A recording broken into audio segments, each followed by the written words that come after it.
¿Qué tal? Buenas noches. Comienza un nuevo programa de Cuestiones y Contrapuntos. ¿Cómo te va, Germán? ¿Cómo estás, Carlos? Bien, bueno, una semana con muchas noticias en el plano internacional. Sin lugar a duda, lo que ocurrió en Brasil se lleva todas las tapas, ¿no? El tema de Lula, que más allá de lo jurídico es un tema puramente político, me parece. No hay dudas, sí. Bueno, la justicia le dio 12 años. Obviamente que a razón de apelaciones puede haber algún tipo de modificación, pero por lo pronto, presionado obviamente por los grandes sectores económicos, la justicia y militares, ¿no? Es lo que llama más la atención. Sí. Avanzó en una causa que para nosotros, a razón de los casos que se investigan acá en Argentina, parece prácticamente insignificante. Pero no solo el tema del departamento parece significante, sino que Lula nunca tomó posesión, no hay ningún papel que lo vincule a eso. Es la denuncia de un hombre que precisamente le dijeron que si se arrepentía y nombraba para arriba a alguien, le iban a reducir la condena, y en base a ese testimonio se lo condena a Lula. Incluso diciendo que no tengo, evidentemente... La justicia de Brasil lo que ha dicho a grandes rasgos es que, si bien no tiene las pruebas, están convencidos de que ese departamento es de él. Cosa bastante rara. Como bastante rara también la argumentación de Servini y Cubría para intervenir el PJ, ¿no? Impulsada por sectores del barrionuevismo. Estuvo la semana pasada el hijo de uno de los impulsores con nosotros en el programa, Carlos Acuña, no nos adelantó nada. Claramente es un tema que ya venían trabajándolo en el seno de estos espacios junto a las 62 organizaciones y otros espacios del peronismo ortodoxo, por decirlo de alguna manera. ¿Cuántas veces? ¿Desde hace cuánto que hay tratar de impugnar dentro del justicialismo? Sí, igual... Siempre se presenta algún grupo y nunca, va a foja cero. Lo que es raro es la argumentación, ¿no es cierto? Porque perdió 2 elecciones consecutivas, 3 elecciones consecutivas. Sí, por los eso, considerandos que pierde, entonces hay que intervenirlo. Los considerandos son raros. Hablaba de vencimiento de mandatos de los apoderados en el año 2012, lo que decían que perdieron por paliza. Raro en un considerando leer, ¿no? Que se perdió por paliza una elección, como para que sea un fallo de una jueza. Bueno, pasa, Servini de Cubría no se la puede catalogar como jueza afín a ningún sector político. Por lo pronto, siempre ha mantenido, de los últimos 12 años... Que uno puede estar de acuerdo no con las argumentaciones, pero son argumentaciones políticas, no jurídicas. Con lo cual, ¿qué estamos viendo? El tema que nosotros lo venimos diciendo desde hace rato, ¿no? El tema de la justicia metida en la política. Guarda, Dios nos libre, y no es porque uno ame a los políticos en Argentina, pero digo, guarda, Dios nos libre que la justicia sea la que determina la política en Argentina. Porque bastante poder tienen ya de por sí para encima tener eso. Y vos viste cómo es esto, ¿no? Es cambiante, o sea... Sí, igual habría que ver cuál es la forma de lograr una organicidad dentro de los partidos que durante los últimos 20 años no se han respetado cartas orgánicas, no se han respetado apoderados avales. Hemos visto incluso en las últimas elecciones, ahí en la misma entrada de la calle Mateu, las cajas azules que llevaban los apoderados de los distintos partidos a nivel local o de los frentes, tiradas. Obviamente si no tenían un padrino interno no podía avanzar. Tanto eso dentro del Partido Justicialista como también en el seno de lo que es Cambiemos, ¿no? Todos los partidos, pero a la vida interna de cada partido, que algunos serán de una manera y otro de otra, y bueno, cada partido y sus afiliados y la gente que trabaja ahí es la que debe darse su propio orgánico. De todas maneras no es un sector con mucho poder político como para reorganizar el partido, el de Luis Barrionuevo. No sé qué militancia puede llegar a tener también. Aparte de última también, una cosa es el peronismo y otra cosa es el sello del Partido Justicialista. Y ya se demostró durante los últimos 12 años que el sello no sirvió de nada, digo, las derrotas... Fíjate Randazzo, ¿no es cierto?, en la última elección. No, claramente, Curto, ¿cuántos? El sello no es nada cuando la propuesta llega a la gente a través de otra cosa, de otros mecanismos. Pero para este tema vamos a ver si podemos establecer en el transcurso del programa una conversación telefónica con Gustavo Menéndez, que es el intendente de Merlo, pero que es el presidente del Partido Justicialista de la provincia de Buenos Aires. Lo que sí también sigue pasando, es el tema social, ¿no? Y las marchas y la protesta de la gente por diversos motivos, ¿no? La falta de trabajo, en muchos casos de ellos, la pérdida de trabajo. Sí. La pérdida de trabajo y también la bronca que hay generalizada con relación a las boletas que están llegando, ¿no es cierto?, de gas, agua, luz, ¿no? Los servicios. Es muy caro en la Argentina los servicios.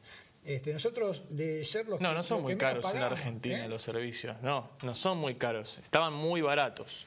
Hay que ser realistas. Bueno, los sueldos muy brusco el incremento, no hay duda, pero que los servicios son caros, no son caros. Hoy andate a Uruguay, Brasil, Chile, lo que se paga. Es más caro acá. El único lugar donde es más caro es en Chile, el transporte. En Chile y en Venezuela. Chile pasamos a ocupar el tercer lugar ya en Latinoamérica. Brasil cobran tarifas lejos, 3 veces más caras que las que se cobran acá. Último. No hay duda que el aumento es brusco, que no va de la mano con el aumento de las paritarias, que se está tratando de que el aumento sea por debajo del índice inflacionario y que se ajusta por el lado del bolsillo del trabajador, no hay duda.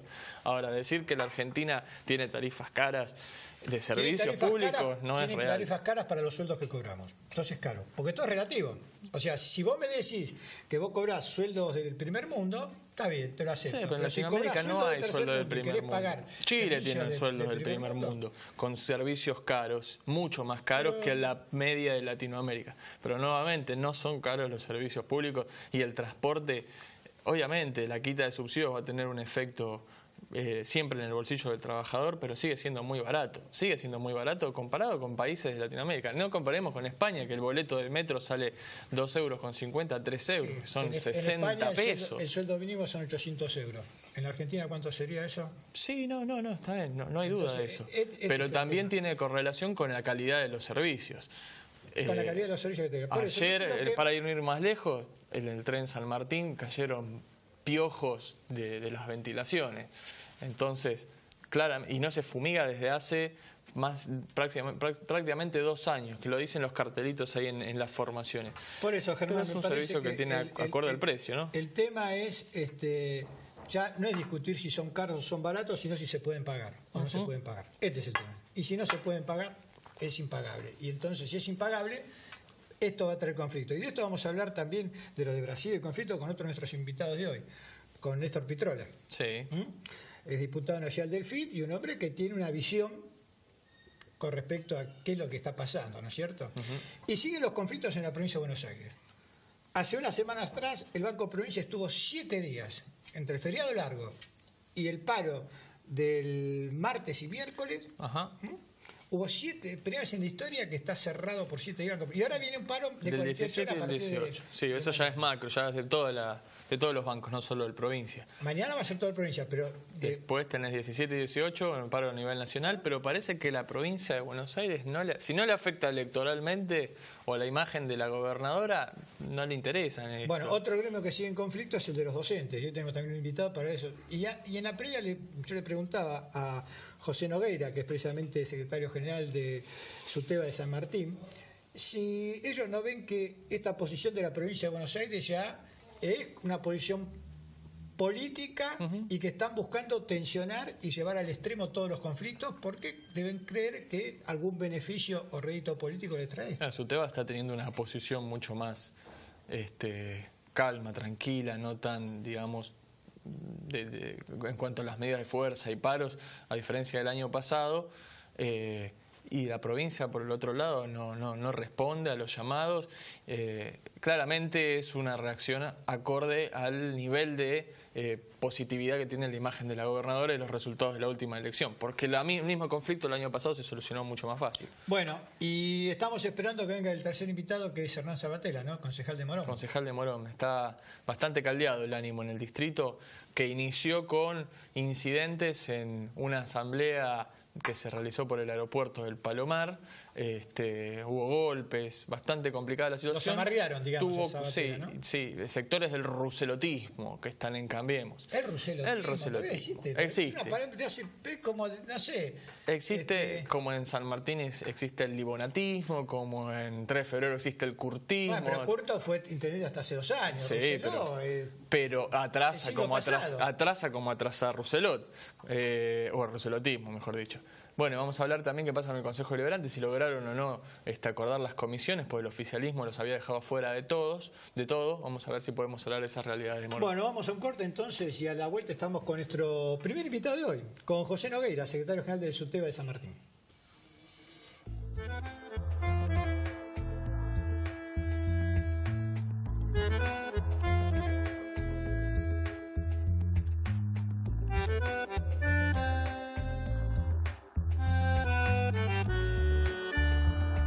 Auspicia Cámara de Diputados de la Provincia de Buenos Aires. Caballito Automotores. Concesionario oficial Honda. Calidad, servicio y excelencia en atención al cliente.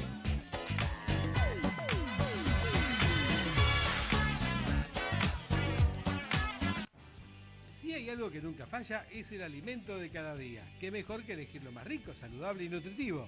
Noli es la mejor alternativa para acompañar todas tus comidas con su variedad de tapas, panes lácteados, desalvados, semillados, tacos y pastas. Encontralos en los supermercados de tu zona. Y no te olvides, Noli siempre en tu mesa.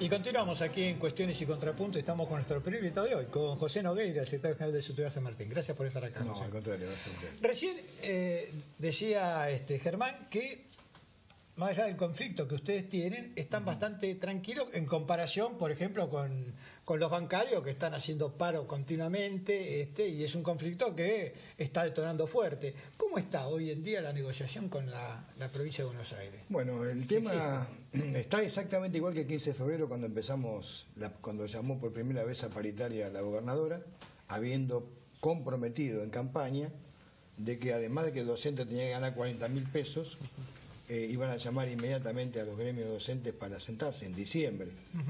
Y como siempre, bueno, tuvimos que esperar hasta febrero para que nos llamen por primera vez, y en 6 propuestas distintas, en 6 llamados, no hubo una sola propuesta que superara el 15% en 3 cuotas. Dice la gobernadora que ha habido distintas propuestas, no en cuanto a precisamente al aumento del 15%, pero sí en cuanto a otros ítems. Claro, los otros ítems son el premio a la salud, que es el presentismo, es el premio para que el docente no se enferme, obviamente que el docente se va a enfermar y va a perder ese dinero. El premio a la capacitación, que sería reintegrable, porque es una suma de 3.000 pesos que se cobraría recién en el 2019, después de 148 horas de capacitación. La verdad, y agregado a esto, una suma de material didáctico. Son todas sumas que no van al bolsillo del jubilado. No, pero Nogueira, la enfermedad del docente es producto de, digamos, de propio ejercicio de su profesión, que puede ser que una profesión se enferme más que en otra, o es que también hubo un abuso en esa cuestión y entonces uno de los argumentos que dan desde el gobierno es el alto porcentaje de ausentismo que hay. Claro, lo que pasa es que el gobierno no está dispuesto a discutirlo esto, porque las veces que lo puso en la mesa paritaria fue en términos de un porcentual en el cual incluye, por ejemplo, licencias de docentes que se toman para ejercer un cargo jerárquico que no afecta de ninguna manera, no sale el claro, dinero de la licencia, ¿no? Pero la licencia sin sueldo que va a eso. Embarazadas, por ejemplo, bueno, familiares enfermos, o sea, chicos, la mayoría de nuestro gremio, 80%, son mujeres que se tienen que quedar con sus hijos en la escuela, en la casa cuando están enfermos. Ahora, si el gobierno está dispuesto a discutir todo eso, le decimos, el responsable del control de la salud docente, del control y la prevención de la salud docente, es el Estado. Entonces, en ese sentido vamos a discutir. Recuerdo en los 90, ante una situación similar, creo que había sido nacional, se había creado una suerte de tasa de incentivo docente que la pagaban los automovilistas, quienes tenían autos.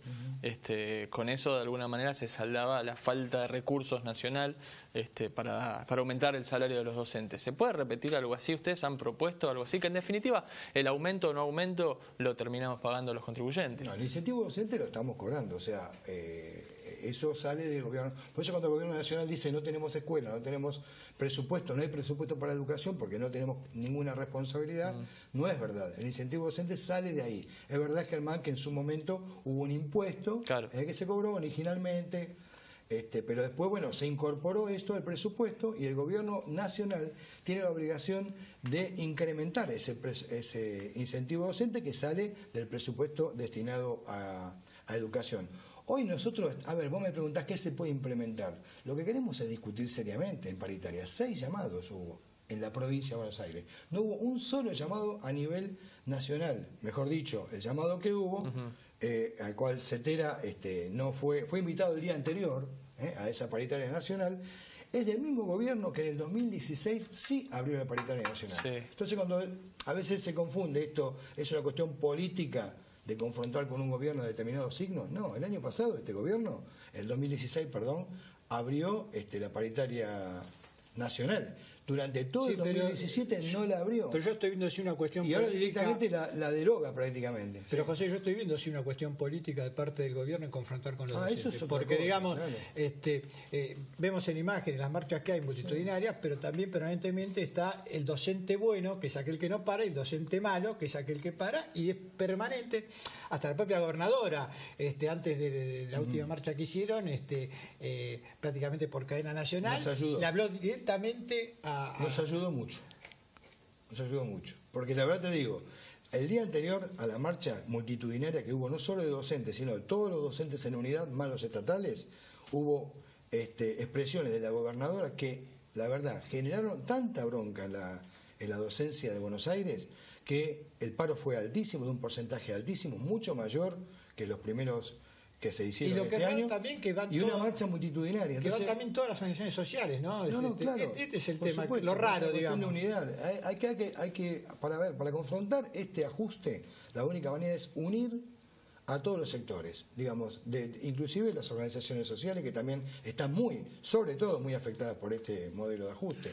Así que el marco de unidad que se dio en la marcha del jueves, que fue multitudinaria, a nosotros nos marca un camino que tenemos que seguir en ese sentido.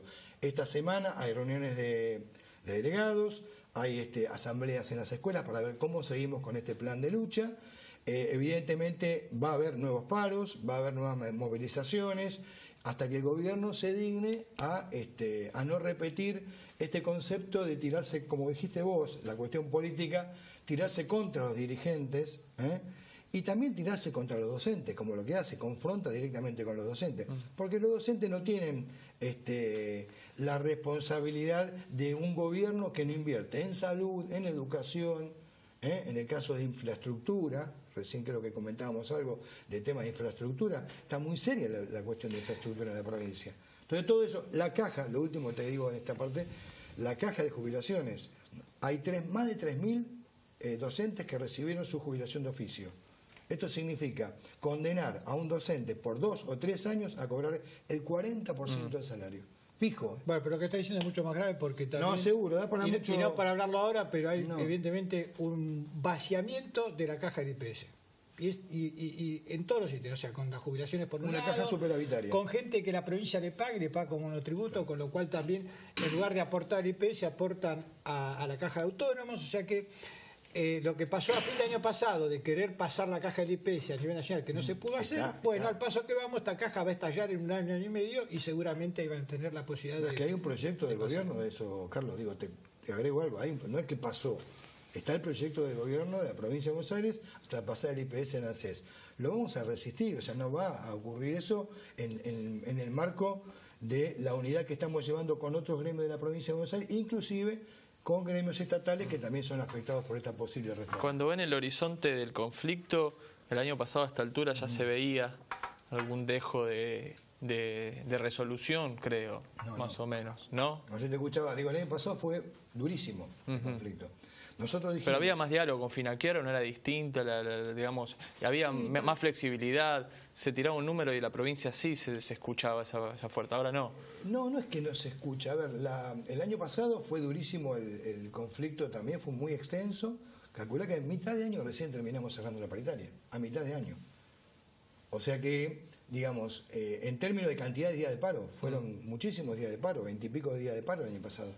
Y la docencia movilizada, en la calle, o sea, y nosotros decíamos, el dinero está, y nos ofrecía un 18%, y después apareció el dinero. Entonces ahora ofrece un 15% porque hay una pauta salarial de un 15%, un techo en todo el país, ¿cierto? Hay gremios que han aceptado, eso lo sabemos, nos duele mucho porque son algunos gremios incluso de educación, o sea, estatales quise decir, y la verdad que se tendrán que hacer cargo sus dirigentes de la respuesta que dan ante la gente, ¿no? Pero la verdad que el conflicto yo lo veo mucho más, o sea, el año pasado fue dificilísimo por otras cuestiones, era un año electoral, claro, había otras cosas, ¿no? Pero este año no hay, 6 propuestas exactamente igual en términos de salario que le va al jubilado, de salario que va al docente de carrera. Otra vez insistiendo con el premio por presentismo. En el 95, 94, 95, Duhalde implementó el premio por presentismo. Duró 3, 4 meses, más de eso no duró. Cuando empezó a ver la realidad, que se morían docentes, porque su enfermedad se agudizaba, porque iban a trabajar enfermos, vos mandás a tu hijo a la escuela, y el docente va a trabajar con conjuntivitis, por ejemplo. ¿Por qué? Porque el sueldo trasladado al presentismo es una extorsión. José, vamos a seguir invitándote. Sí. Esperemos la próxima vez hablar de la educación en Argentina y no de los conflictos que están teniendo. Totalmente dispuesto. Pero vemos que va para largo. Gracias por haber estado gracias acá. A ustedes. Nos vamos a un corte y ahora estamos con nuestro segundo invitado, con el diputado del FIP, Néstor Pitrola.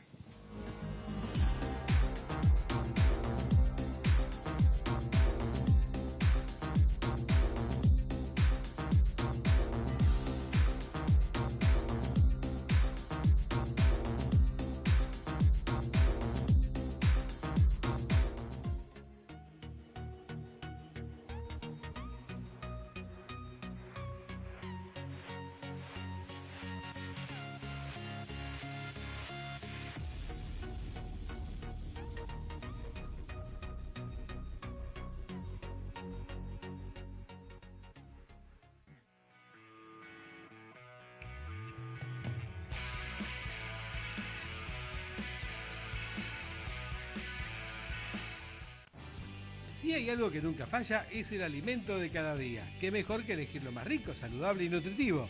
Noli es la mejor alternativa para acompañar todas tus comidas, con su variedad de tapas, panes lácteos, desalvados, semillados, tacos y pastas. Encontralos en los supermercados de tu zona. Y no te olvides, Noli siempre en tu mesa.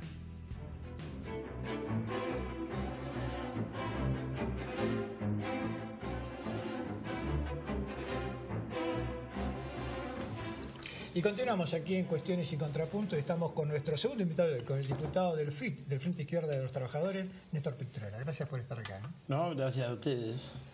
Hablábamos al principio de que hoy es un día con mucha gente en la calle, de manifestación, de conflicto social.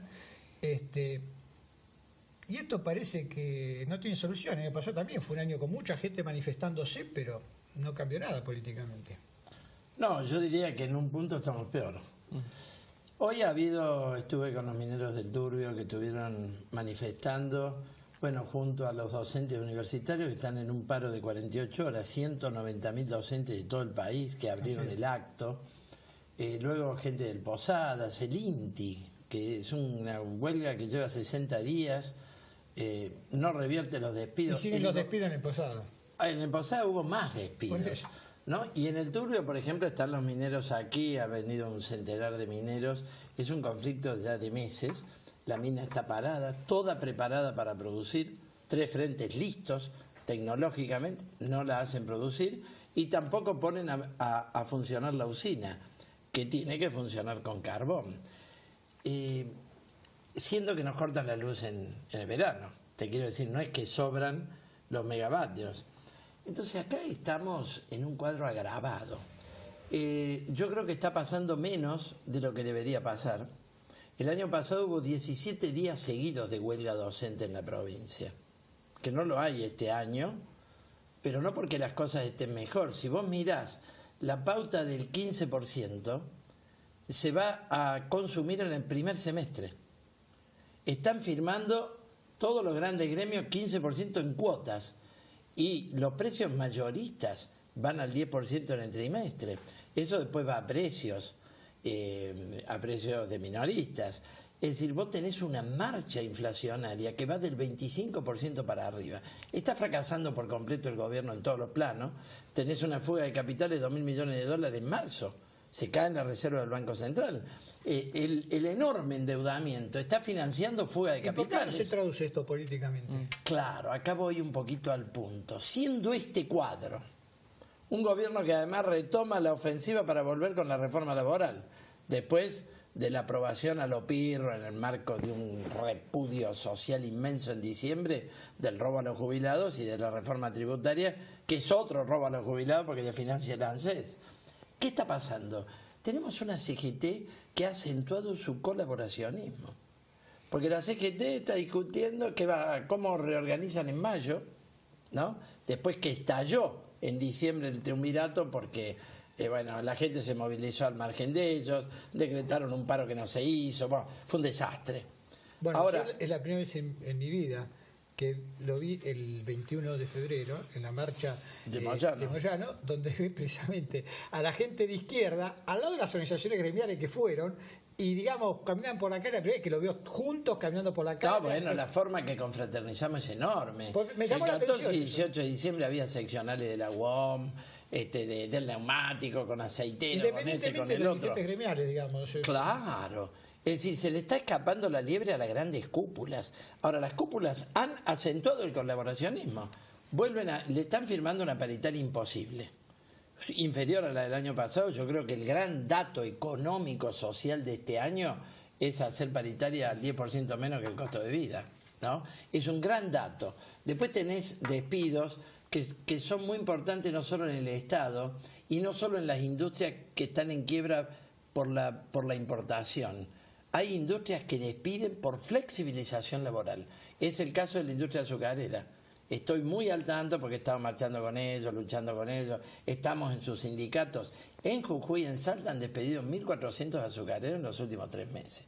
Entonces acá hay una ofensiva de fondo que es continental, donde Macri lo que ofrece a todos los que vienen, los Rajoy, Merkel, Christine Lagarde del FMI, es un gobierno de ofensiva contra los trabajadores, a cambiar la tasa de explotación del trabajo, arrasando conquistas y condiciones que costaron 100 años de lucha. Hay algo, el presidente del gobierno español, Rajoy, terminó hoy su gira, que vino con un grupo de empresarios que promete la lluvia de inversiones que viene prometiendo el gobierno desde que inició su mandato. A ver, es lo que quieren los empresarios, claramente, esta política de ajuste con los trabajadores y una flexibilización laboral que se la va a dar después del Mundial.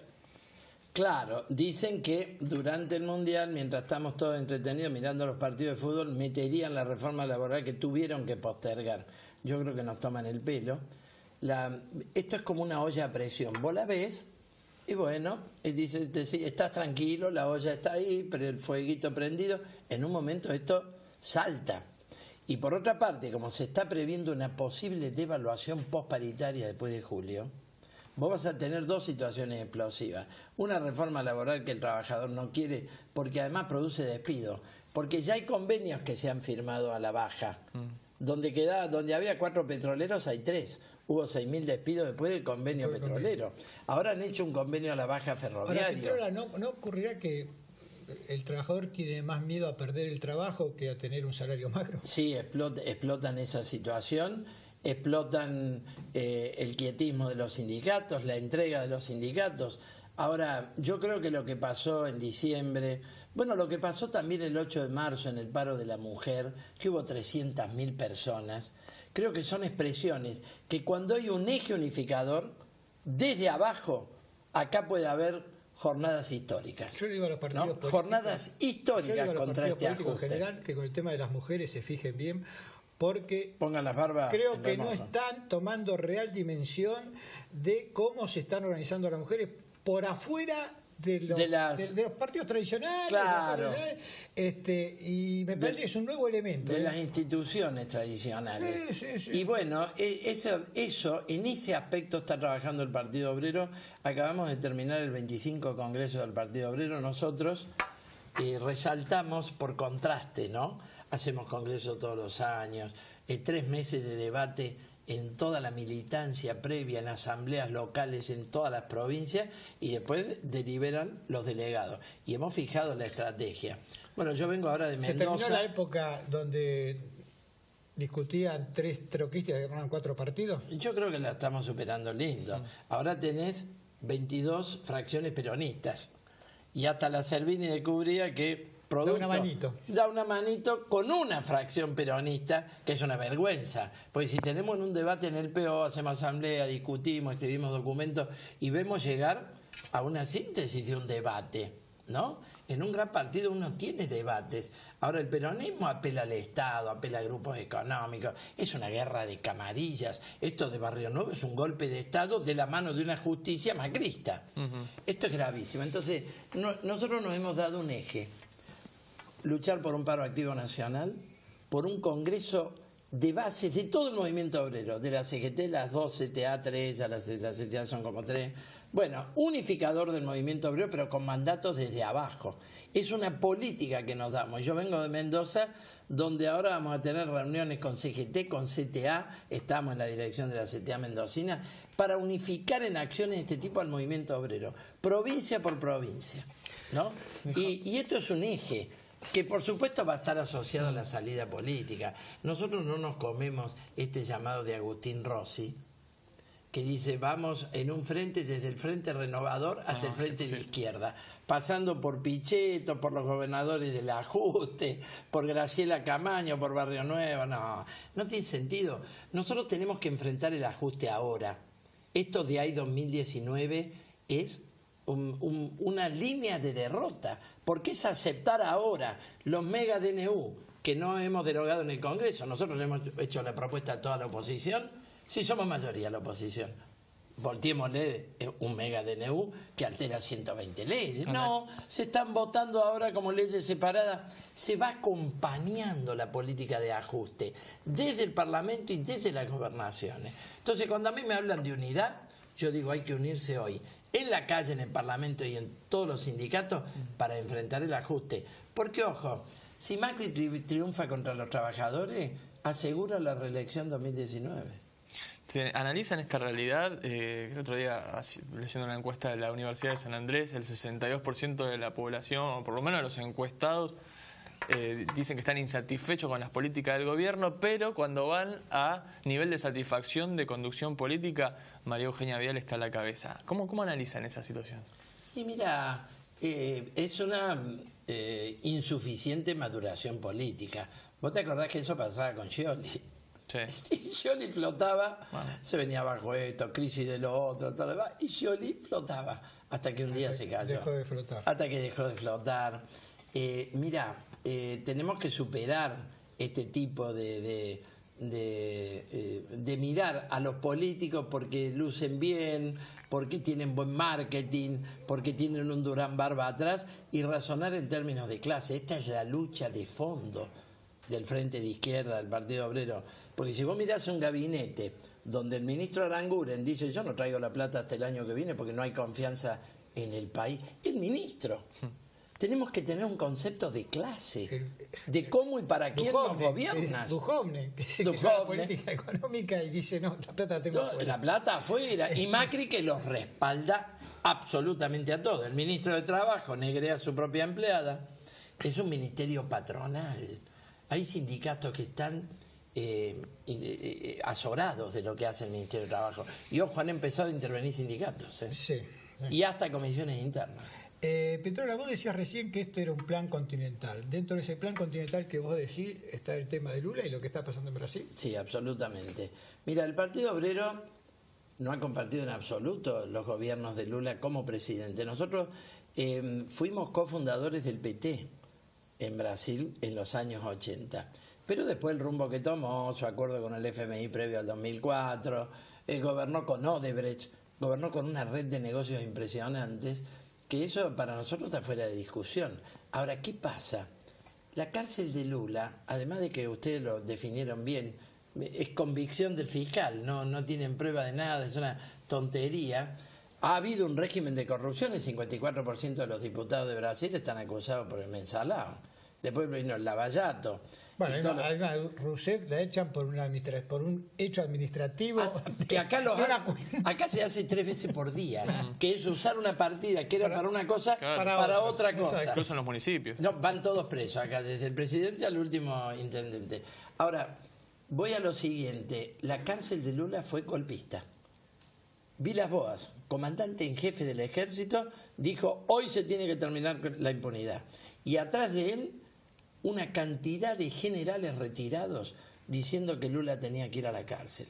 Es decir, que fue una justicia que aparte votó 5-5. Vieron que desempató la presidenta del tribunal.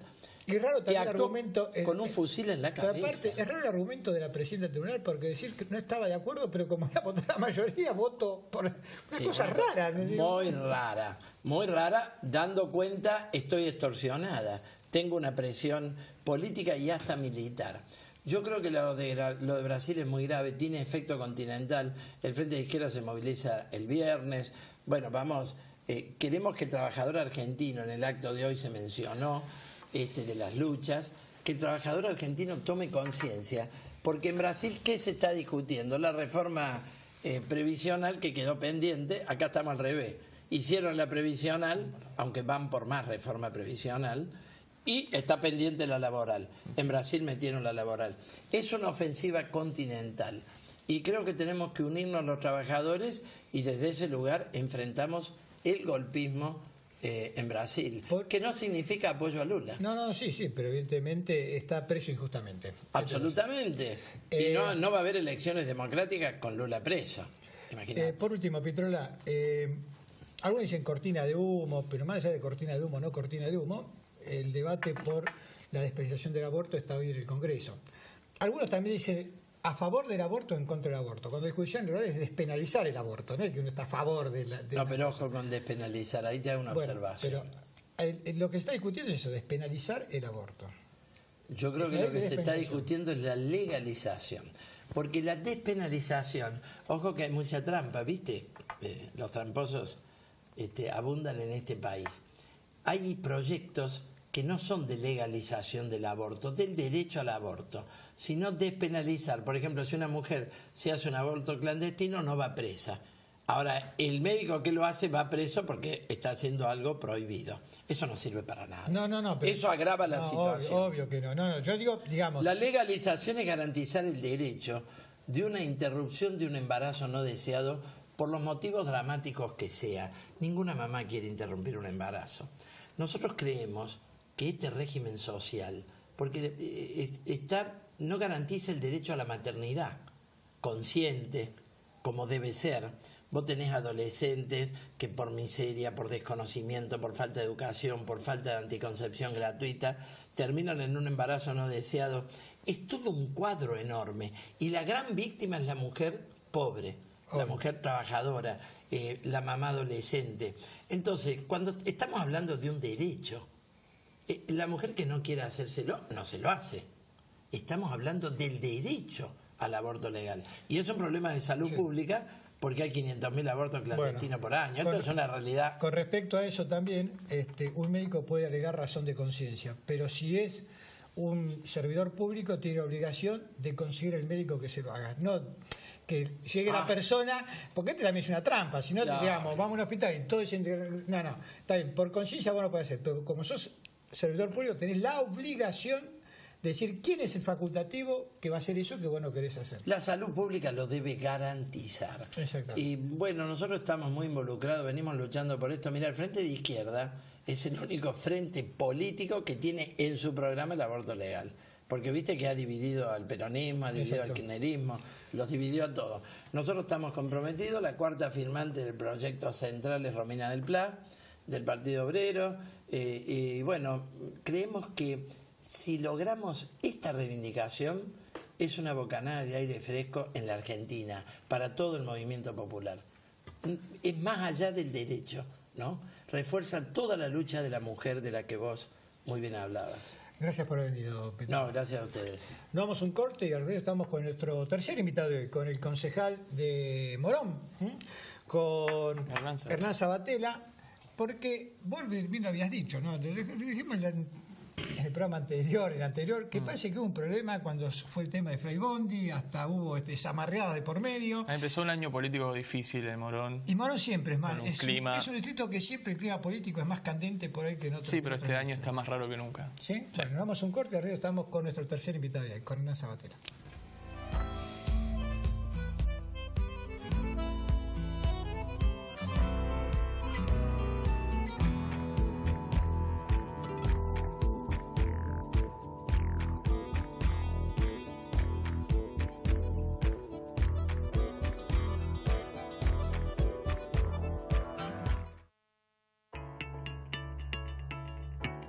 Te queremos contar que el gobierno de Morón comenzó la primera etapa de la repavimentación total de la avenida Marconi, en el Palomar, logrando mayor conectividad y circulación del tránsito.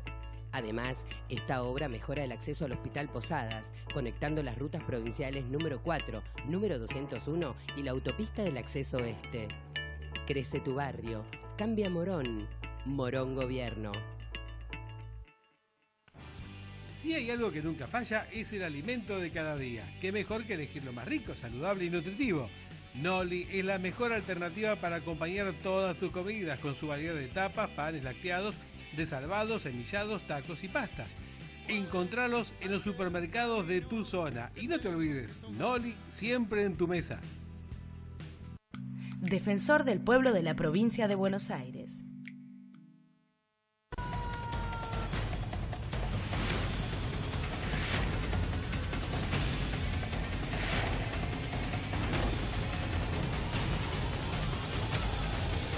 smnoticias.com.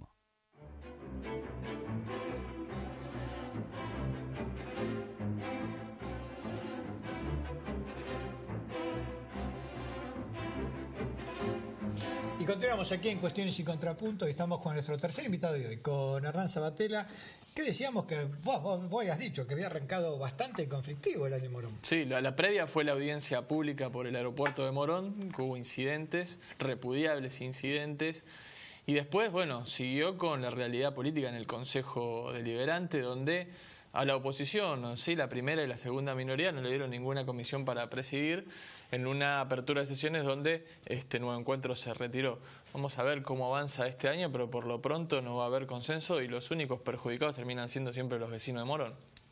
Gracias por estar acá, Hernán. Gracias a usted por la invitación. ¿Se vio alguna vez en la historia de Morón esto que al principal grupo opositor no le dio ninguna comisión en el espacio del Consejo Deliberante? No, creo por eso han superado a su maestro, digo, Rousselot.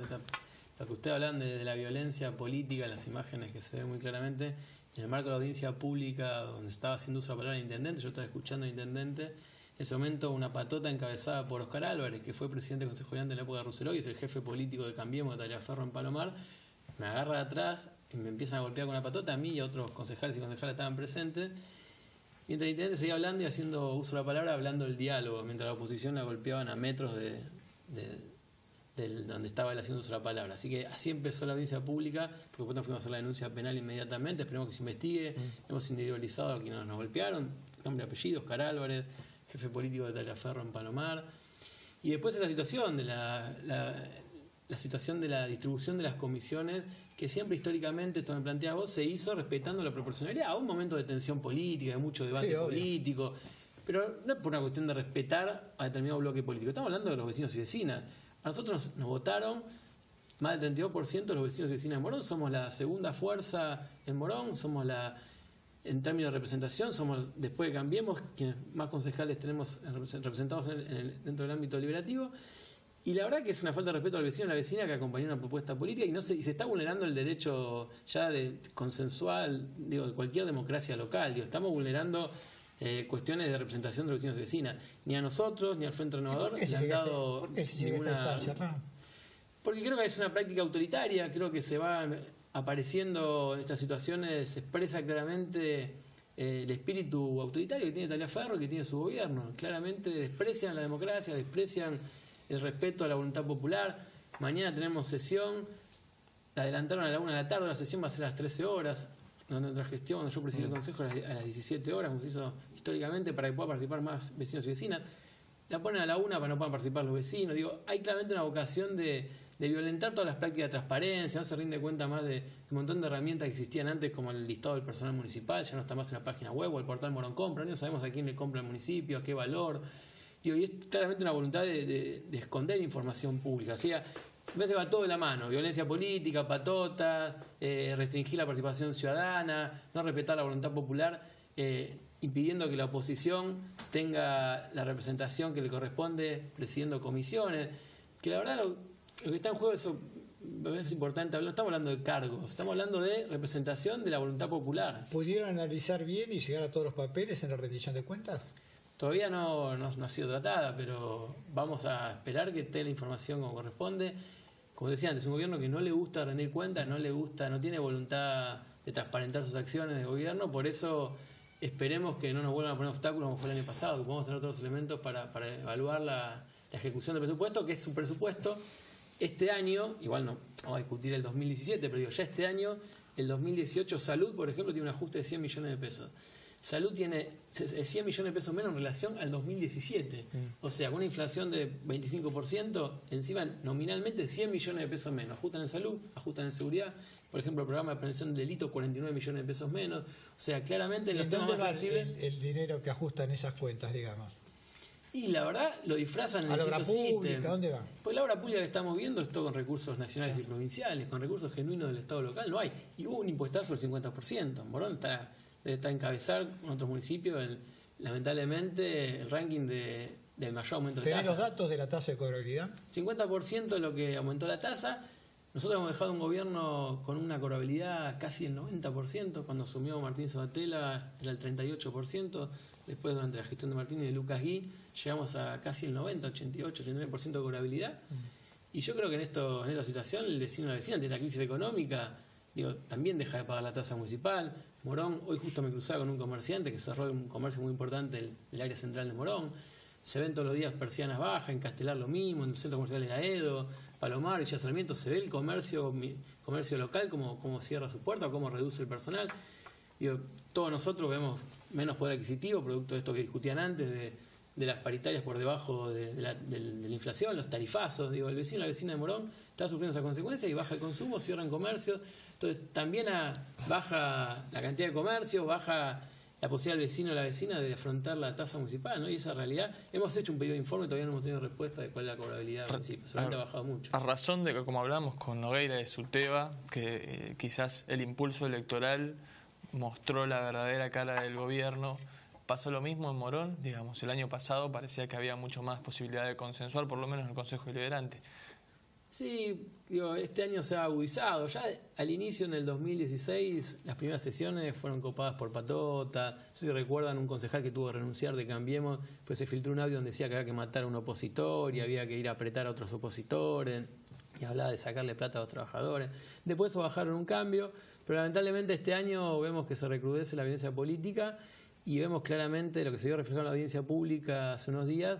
Esperemos que no se replique en la sesión del Consejo Deliberante, pero hemos visto de vuelta un recrudecimiento de la violencia política en Morón, lamentablemente, y esta aparición no solamente de esas prácticas políticas que repudiamos, sino también los mismos personajes, esto decíamos Oscar Álvarez, Patota, el ruselotismo, que aparecen recicladas en Cambiemos, ¿no? Detrás de este disfraz de la nueva política aparecen los personajes más oscuros de Morón, ¿no? Yo le decía a él cuando al principio hablaba del ruselotismo, digo, eso es medioevo, hoy hablar de ruselotismo no tiene sentido, digamos. ¿Cuántos años hace que ya Rousselot, bueno, Rousselot no, pero digamos, ruselotismo no está más en el poder Morón y digamos, por ahí queda alguna persona, pero es parte del poder? ¿Tiene poder el ruselotismo Morón? No, lo que ha habido es dirigentes que fueron funcionarios importantes del ruselotismo, se han reciclado, se han reconvertido y hoy son parte de Cambiemos, muchos de esto como Oscar Álvarez que nombrábamos recién, hay muchos dirigentes que fueron reciclados en Cambiemos, el ruselotismo como fuerza, como espacio político ha desaparecido, pero muchos de esos personajes con las mismas prácticas de esa época hoy vuelven a tener espacio dentro de la política moronense cuando creíamos todo que eso estaba desterrado, que ya no íbamos a poder ver más estas prácticas políticas, porque más allá de los nombres, lo que nos preocupa es las prácticas políticas, la violencia, la corrupción, la falta de información pública. Ha habido hace poco un audio también, supermercado chino denunciando 400.000 pesos de coima, hemos hecho un pedido de informes, hemos hecho una presentación a la Oficina Anticorrupción, todavía no hemos tenido respuesta. Esto se esconde información de los proveedores, lo que han hecho con los comedores escolares. Por ejemplo, al inicio, en vez de hacer una licitación pública por más de 1.700.000 pesos requería licitación pública, hicieron 8 licitaciones consecutivas el mismo día, muy burdo, por 1.033.000 pesos cada licitación por el mismo monto, o sea, la hicieron privada al mismo proveedor, a las empresas vinculadas a Cambiemos. Entonces, la verdad que también se perdió la transparencia, empieza a aparecer estas sospechas de corrupción. La verdad que nos preocupa ese retroceso en términos de calidad institucional y de calidad de la democracia moronense, ¿no? ¿Tienen posibilidad de requerir la información pública? Digo, ahí recién hablabas de algunas obras financiadas por el gobierno nacional, como el caso Carlos Gardel, donde se desliza la posibilidad de también que se haya aplicado esta misma metodología, de no hacer licitaciones, sino ir con compras directas. ¿Se puede, tienen ustedes las herramientas para ver quiénes son los proveedores? Esa información se esconde, por eso durante nuestra gestión se creó, tanto la de Martín como la de Lucas Gui, la Oficina Anticorrupción, la Oficina de Libre Acceso a la Información Pública, donde cualquier vecino pudiera pedir información, el portal Morón Compra, todo eso estaba disponible para cualquier vecino y vecina. Pero ¿quién está al frente, por ejemplo, de la Oficina de Anticorrupción? Porque yo tengo una cosa, Hernán. ¿Te cuento un caso personal? Me parece bien la Oficina Anticorrupción, pero me parece bien si está al frente de el principal partido opositor, digamos. Es una discusión, perfecto, digamos. Es una discusión porque tenés organismo de control externo, que es el propio Tribunal de Cuentas, el propio Consejo Deliberante. Nosotros hemos creado la figura de Defensor del Pueblo, también, que es una figura de contrapeso también dentro de la institucionalidad moronense. Pero es una discusión saludable que hay que dar. Yo comparto que hay que discutirlo eso. Nosotros, en principio, lo vimos como una herramienta auxiliar del intendente dentro de la estructura municipal, porque había voluntad política, tanto de Martín como de Lucas, de combatir la corrupción y de erradicar los nichos de corrupción que erradicamos durante la gestión y que lamentablemente empiezan a aparecer nuevas prácticas. El pedido en algunos supermercados, esa cuestión empieza a estar, ese clima de vuelta, lamentablemente con la obra pública lo mismo, por eso nos preocupa esa situación. Y después obras públicas inexplicables, el Metrobús de Aedo, 150 millones de pesos, habiendo tantas prioridades en seguridad, en otra obra pública, en avanzar con las cloacas más rápido, invertir 150 millones de pesos para 3 líneas de colectivo, donde cualquiera que conoce la ex Gaona, la presidente Perón, se da cuenta que para nada merita esa inversión. Cuando estuvo abandonada 2 años se podía haber avanzado con el parque lineal, se está destruyendo y sacando los árboles, por ejemplo, del parque lineal que ya está construido. O sea, se destruye un parque público para hacer un metrobús que no tiene. Ustedes lo habían frenado en un momento. Nosotros se hizo una audiencia pública, ha pedido nuestro bloque, porque habían iniciado la obra de manera ilegal, porque requiere audiencia pública, porque también generamos esa figura, la audiencia pública, para determinadas obras que van a alterar el entorno urbano. Cuando nos mentían, decían que no era nada, se descubrió que estaban haciendo la obra del Metrobús, tuvieron que, aparte, porque La Nación lo publicó en el propio Facebook de Macri, entonces tuvieron que reconocerlo y tuvieron que convocar audiencia pública. 2 años, como la comunidad mayoritariamente de Aedo se opuso y la audiencia pública se opuso, la tuvieron frenada 2 años, abandonado totalmente la Gaona, esperando que cambie la composición política del Consejo Deliberante, y hoy la han aprobado, el Metrobús, y ya está en obra, con esta nueva composición política del Consejo Deliberante. Una obra que podemos discutirla. No estamos en contra de la herramienta del Metrobús, en algún lugar ha funcionado, en Cabildo, en Capital, o en Maipú, en Vicente López. Lo que no tiene explicaciones en ahí, discutámoslo en Pierrastegui o en otras arterias de Morón, donde claramente es necesario mejorar la fluidez del tránsito y sobre todo el transporte público. Pero en Gaona claramente también te genera sospecha de negociado, porque el intendente en un momento habló de 6 millones de pesos de inversión. Después el expediente que entra con el Consejo Deliberante habla de 49 millones de inversión en la obra y terminó licitándose por 150 millones de pesos. O sea, claramente hay un desfasaje ahí que no nos pudieron explicar nunca. Un poco de consulta política, están trabajando ya de cara al 2019, se dejó entrever en algunos portales la posibilidad de Lucas Gui nuevamente candidato, también hablan de Hernán Sabatella para la intendencia. ¿Ya hay definiciones dentro del nuevo encuentro? Nosotros estamos trabajando y la decisión nuestra es que Lucas Gui sea el contracandidato en el 2019, que es el cumpleaños de Lucas, aprovecho para mandarle un saludo, pero va a ser nuestro candidato de Unidad Ciudadana. Creemos que Lucas se expresa mejor que ninguno y ninguna. Este proyecto político de volver a tener en Morón un gobierno abierto, donde el vecino vuelva a ser protagonista, con un plan de desarrollo estratégico que planifique la ciudad a mediano y largo plazo, con política de rendición de cuentas permanente. A Lucas hoy lo siguen viendo, está dando clases en la universidad, en las escuelas, lo ven, se sigue siendo la misma persona de siempre, que camina a las calles, que va a los comercios del barrio. Este intendente se mueve con 2 autos de custodia, no interactúa con nadie, no recibe a nadie. Bueno, queremos volver a tener un gobierno de ese perfil y queremos que Lucas es el que mejor expresa un gobierno que va a sumar a nuevos actores, porque también es incorporar nuevos actores sociales, políticos, económicos a nuestro proyecto político. ¿Qué crees que pasó en el caso particular de Morón, que se dio que mucha gente que lo apoyó a usted durante muchos años, de 12 años al frente... No, ¿cuántos estuvieron? Más de 12 años. 16, 10 años de Martín y 6 de Lucas. 18 años tuvieron. 16. 10 de Martín y 6 de Lucas. Y 6 de Lucas, 16 años, sí. Mucha de esa gente que lo votó haya votado a Cambiemos en el 2015.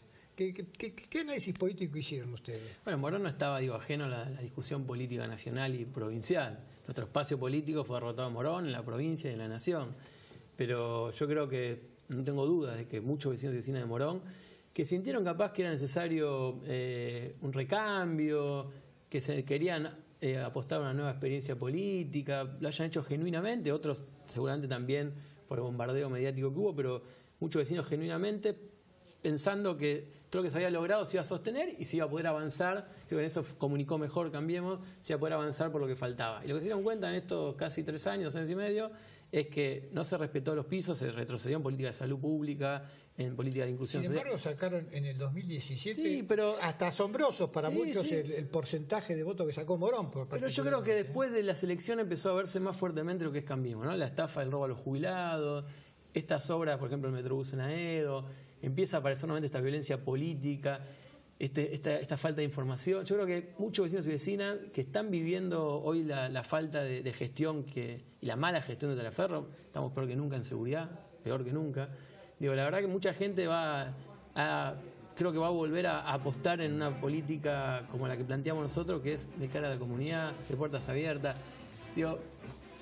Taliaferro es parte de este proyecto político, es el mismo que le roba la plata a los jubilados, es el mismo que hace el impuestazo, el que le está saqueando los recursos a los vecinos y vecinas para transferirse a las empresas que son los amigos de Macri y los dueños.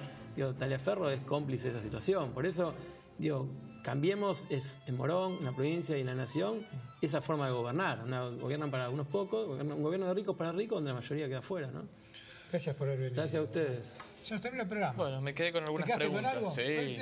No, yo te quería preguntar, si vos no crees que en base a esa pregunta el vecino identifica a Sabatella, a Nuevo Encuentro, como un espacio netamente moronense y al ser unidad ciudadana no han perdido también un importante caudal de votos. No, bueno, puede ser que muchos vecinos también genuinamente apostaban a un proyecto más local, más vecinal.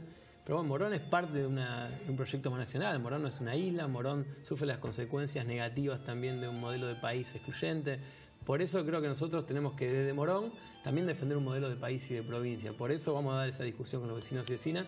Por eso no tengo dudas que Lucas expresa también no solamente un proyecto nacional y provincial, sino también expresa esa forma de gobernar en lo local. Digo que Lucas transmite esos valores de la cercanía, la proximidad del gobierno local, que Taliaferro, por supuesto, no los tiene. Gracias por haber venido. Gracias a ustedes. Bueno, y a ustedes también por habernos permitido entrar en sus casas y nos vamos a encontrar la semana que viene para más cuestiones y contrapuntos. Han sido muy amables.